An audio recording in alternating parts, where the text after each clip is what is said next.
only creature who studies and practices the science and arts of war. The realities of war began when prehistoric man first launched aggressive attacks against others of his own kind.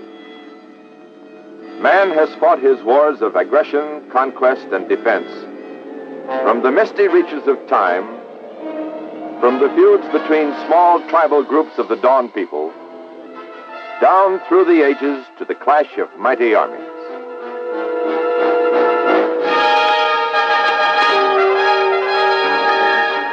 The history of war parallels the history of the human race. It is estimated that since 3600 BC, some 14,500 wars, great and small, have been fought. Throughout more than 5,000 years, man has known fewer than 300 years of peace. Instead, a succession of wars of conquest for new lands and treasure. Wars to build empires and exploit vassal peoples, to capture trade and commerce.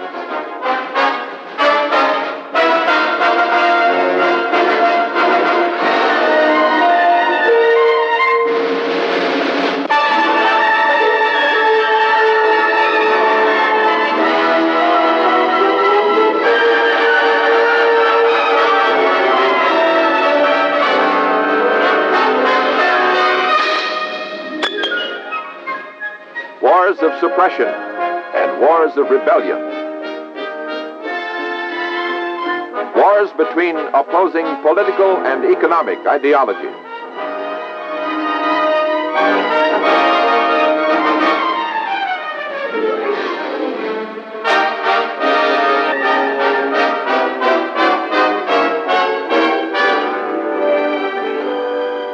Through all this immeasurable history of strife, struggle, and carnage, there shines forth a great light. Man's innate love and longing for peace and freedom.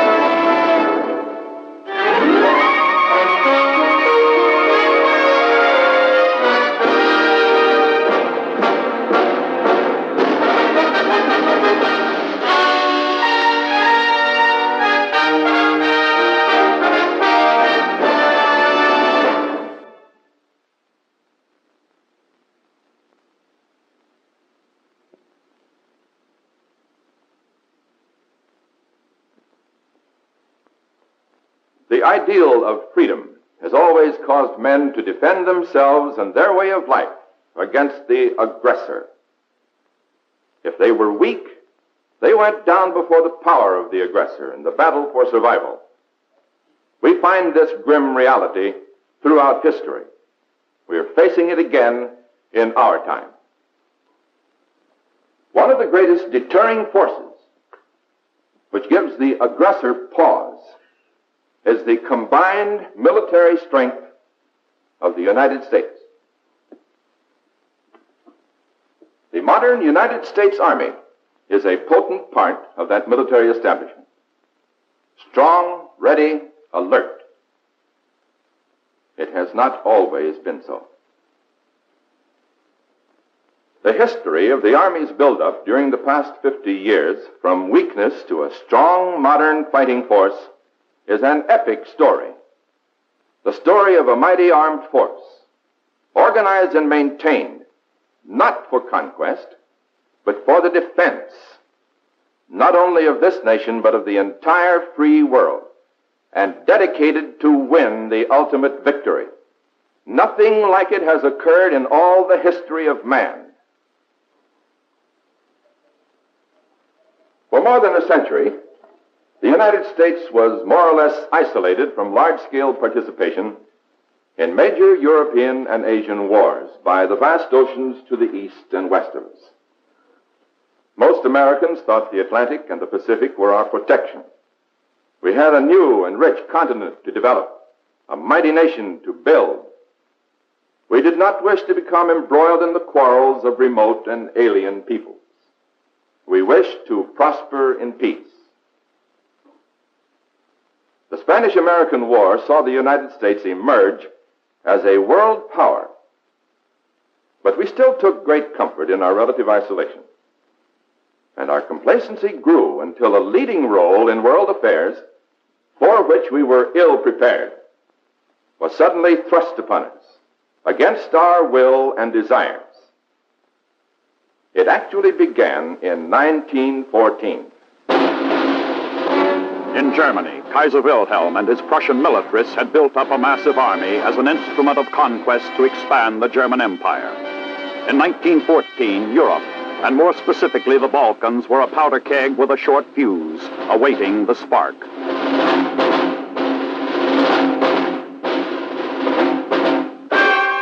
The fuse was ignited on June 28th of that fateful year. During a visit to Sarajevo, the Archduke Ferdinand of Austria and his wife were assassinated by Serbian nationalists.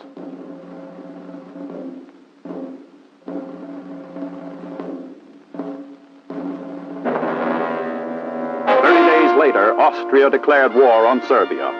Serbia appealed to her ally, Russia. Russia ordered full mobilization. Germany did likewise. On the 1st of August, German troops moved on France, sending a 12-hour ultimatum to Belgium. England, having guaranteed Belgium's independence, honored her commitment. World War I was on.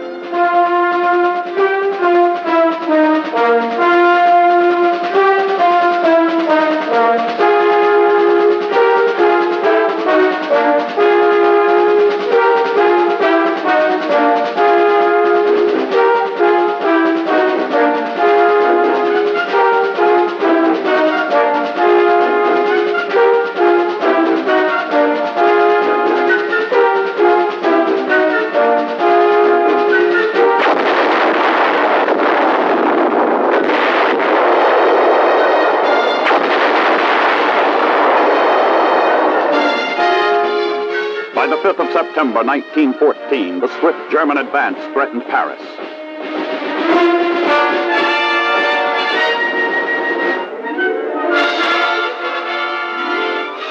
Thousands of French reinforcements were rushed to the front. Even the taxicabs of Paris were used in a desperate effort to stem the tide.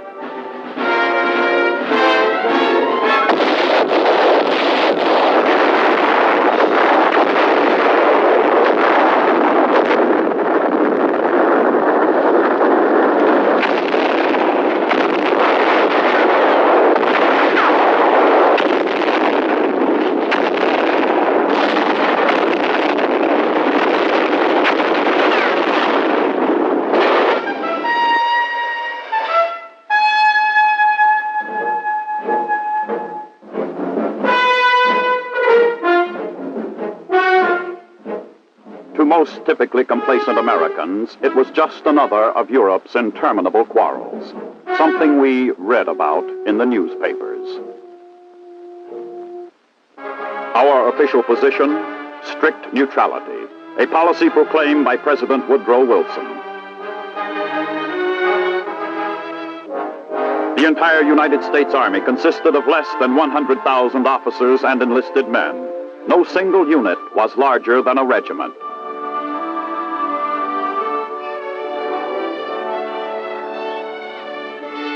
While America's total active military establishment was less than 170,000 men,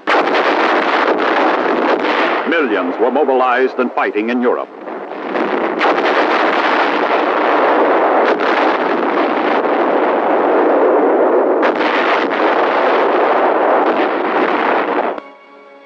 Retired Army Chief of Staff General Leonard Wood said, "I believe our state of unpreparedness to be more dangerous than ever in history, except perhaps during the darkest moments of the Civil War." A few other professional soldiers read the signs of danger which could jeopardize their nation's safety. They were dedicated men, little known to the American public. Generals Hugh Scott, Tasker Bliss, and Peyton March, who served successively as Army Chiefs of Staff from 1914 through our participation in World War I.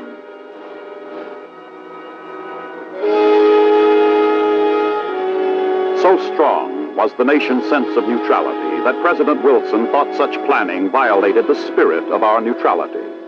General Tasker Bliss finally convinced the President that it was a routine staff function, a precautionary defense measure. Meanwhile, Europe's agony continued. By the end of 1915, the Allies had suffered 1.5 million casualties.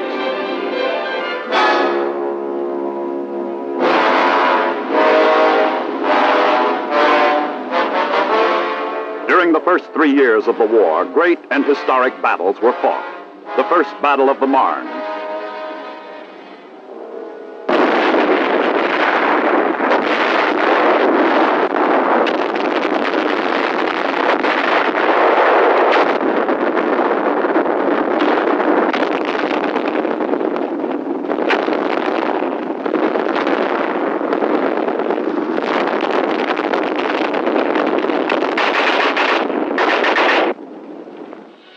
On the Eastern Front, the Battle of Tannenberg, where the Russians suffered a disastrous defeat from which they would never fully recover.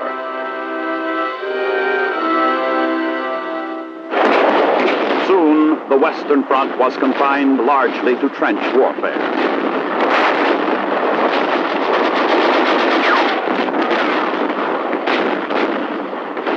Here, the machine gun came into its own as a defense weapon of great firepower.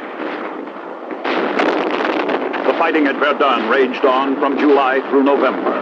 There was the Somme, bloody and indecisive battles. On land, a massive stalemate.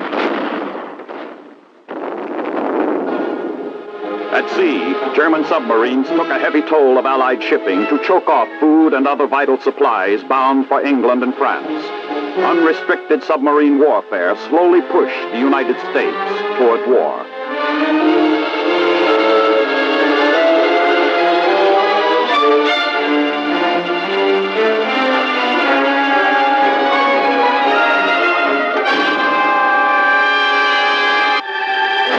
The liner Lusitania was torpedoed.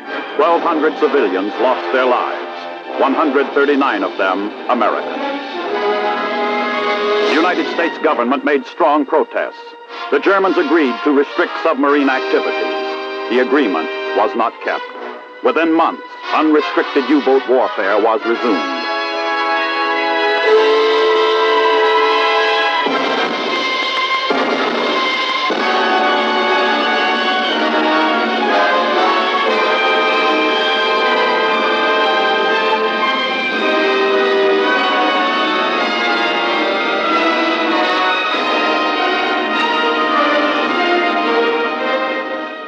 President Wilson ordered diplomatic relations severed. Anti-German sentiment flamed high when it was discovered that Germany's foreign minister, Zimmermann, had made a secret proposal to Mexico. That Mexico declare war on the United States and help persuade Japan to do likewise.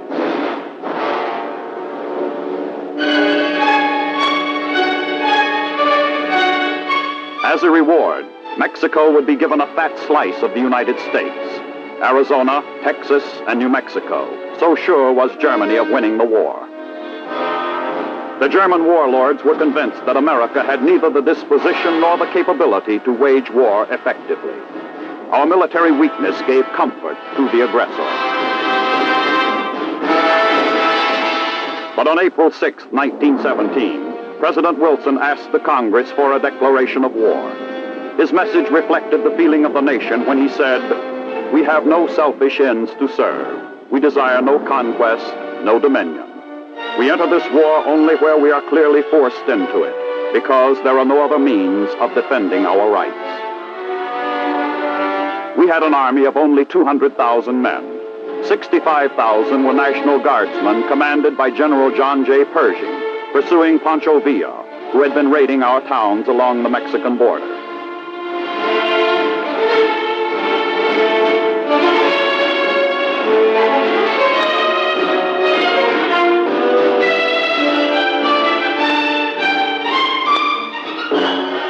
For the European war, we would need to raise an army of 4 million men, and quickly. For the second time in the nation's history, manpower was drafted.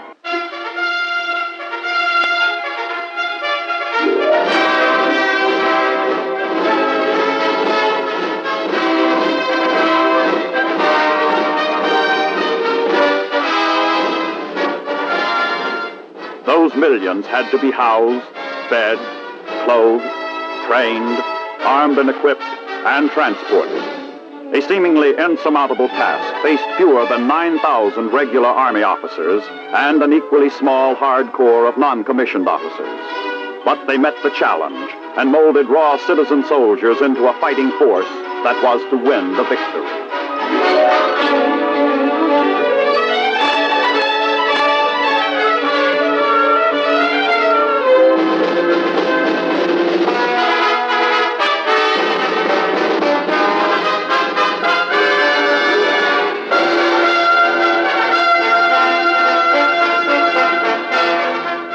Such a massive military operation required all-out support by American industry.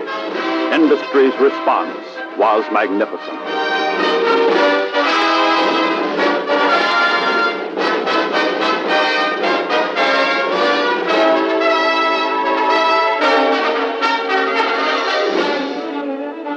We transported overseas more than 2 million United States troops.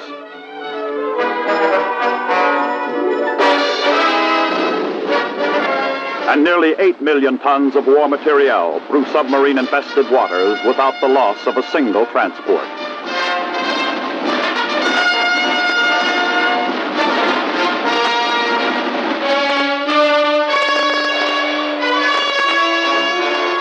The United States Navy was on the job.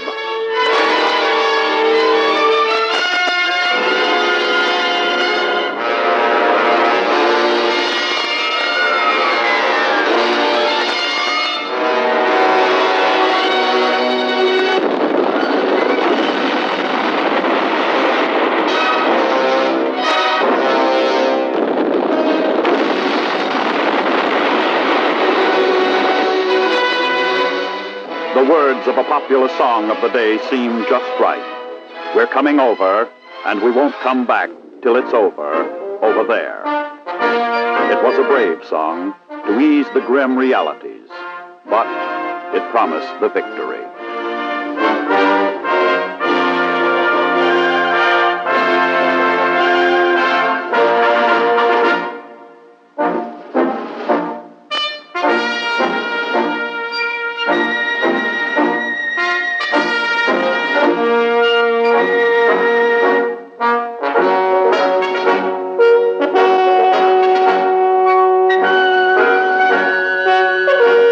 In 1917, Tsarist Russia collapsed.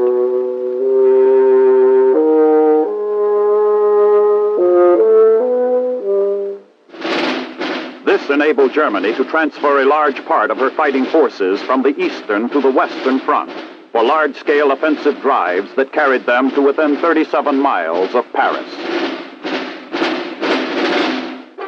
To stop the massive German offensive, General Pershing sent the United States 3rd Division to Chateau Thierry.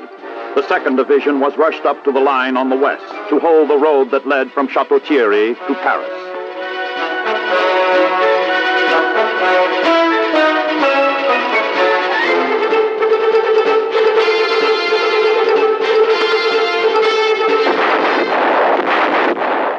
For 3 days, the Germans threw all they had against the Americans, but the American line held.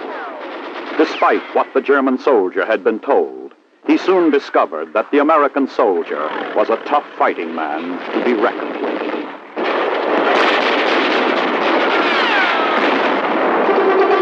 The first major all-American offensive began on the 12th of September, 1918. To reduce one of 3 big salients on the Western Front at Saint Mihiel on the Meuse River.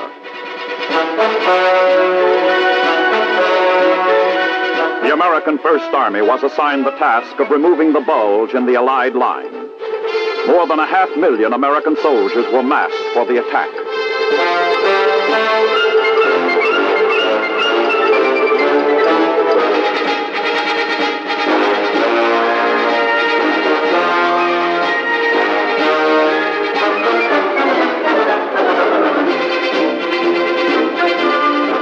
big push called for all-out air support, the greatest concentration of air power yet seen in warfare. More than 1,400 aircraft.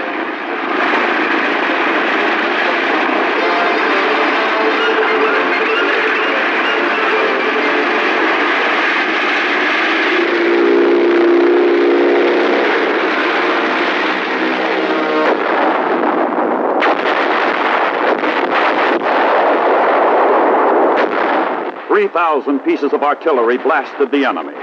In 2 days, the salient was smashed.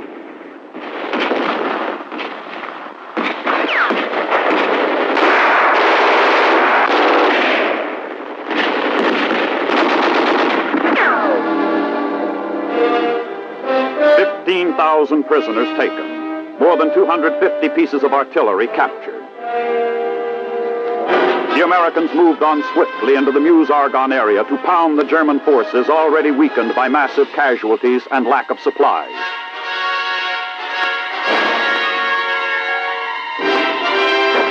Now 4,000 guns blasted the enemy day and night.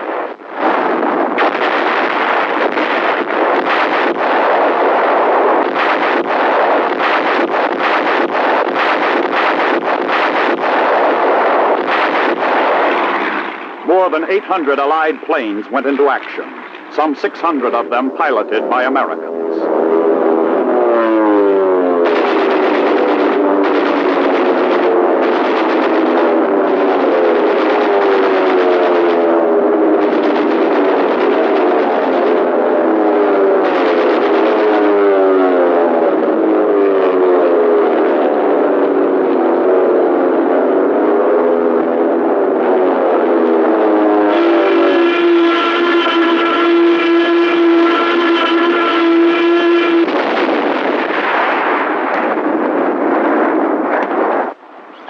During the Allies' power drive, those first primitive tanks proved mobile armor would play an essential part in any future warfare.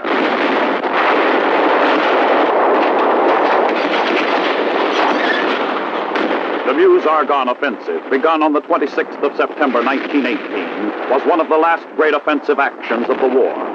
By the 7th of November, American troops had driven through 3 major German defense lines. The Kaiser's legions fought on stubbornly, but their supply lines broke down, and they were unable to replace mounting casualties.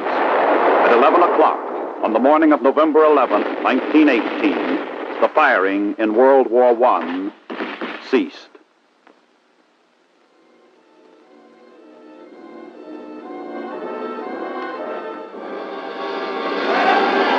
The war to end all wars was over.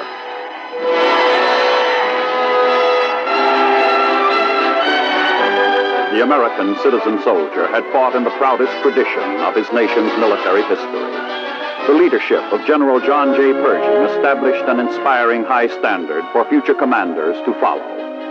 World War I was an invaluable training ground for a small group of young American Army officers who, a quarter of a century later, were to become famous military leaders in the greatest of all wars. They gained experience which would serve them and their nation well in years to come.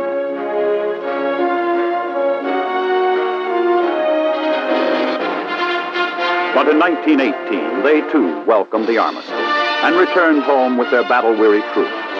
Peace would reign for a time. But 2 great soldiers sounded a warning of things to come which few heeded. General Tasker Bliss predicted that war would come again within 30 years. Marshal Foch said, "This is not peace. It is an armistice for a 20-year period." They were prophets of remarkable insight. But we stacked our arms, and under the provisions of the Washington Disarmament Conference, sank some of our warships.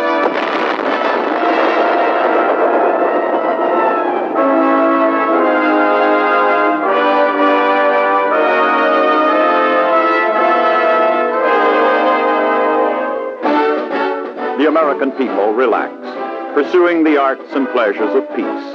Our large wartime army had disintegrated. It became a memory. The citizen soldier had returned to his plow, his factory, his business, his profession. Again, it was business as usual.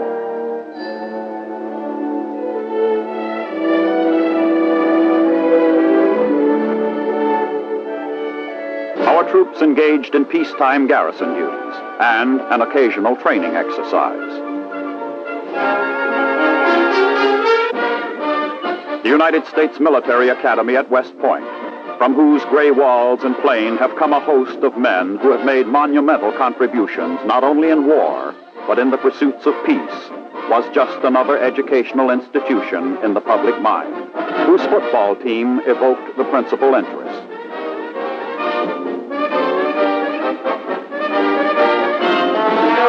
Yes, it was a time of peace. The military was not important in the general scheme of things. The nation fell back into its old ways of blessed isolation and complacency. We pursued fun instead. Those were the days of prohibition. Speakeasies and bootleggers did a thriving business. There were those who sought relief from the backwash of the recent Great War. There was the marathon dance craze. It was a strange sort of endurance contest, a phenomenon of the times. While in faraway Germany, there was a shabby little man who had been a corporal in the German army. In his brooding, twisted mind was a hate and a growing satanic obsession. He dreamed of many strange things, but there was one thing he never dreamed of, that one day he would be the underlying cause of activating the mightiest United States Army in history. You have just seen the introduction to a special documentary series of Big Pictures, presenting highlights of the history of the United States Army from World War I to the Cold War years of the 1960s, portraying the far-reaching events during 50 years which carried a nation from isolationist complacency to immense global responsibilities and commitments in a struggle to defend its own good way of life and that of the rest of the free world as well.